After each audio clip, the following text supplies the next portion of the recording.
Today, we have no original copy of the Torah, the Injil, the Zabur, or the Quran, though we do have thousands of reliable early copies of each of these. Let's look at the history of the Quran and see exactly what has happened. You see, when Muhammad revealed the Quran and his disciples were writing them down, the words of the Quran, they would write them down on leaves, on bones, on whatever they had to write down the words as they came to Muhammad.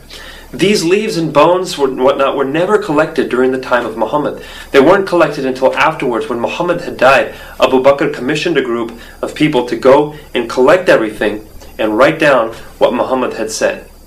When this was finally done, it was collected in the form of a kitab and given ultimately to the wife of Muhammad, Hafsa.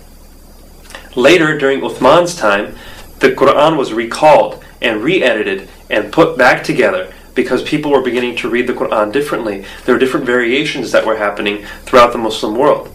And that is when everything was recollected, recopied, and the Quran, all of its manuscripts, were entirely burnt and destroyed. And just the one that was copied into 5, some say 7 or 10 copies, and sent throughout the Muslim world.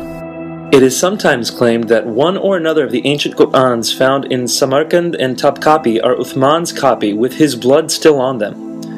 However, Muslim scholars agree that the handwriting style, vowel markings on these Qur'ans, as well as other historical records, all clearly indicate that in reality they date much later than the third Caliph Uthman. Currently, the earliest existing manuscript fragments of the Qur'an date to almost 70 years after Muhammad's death.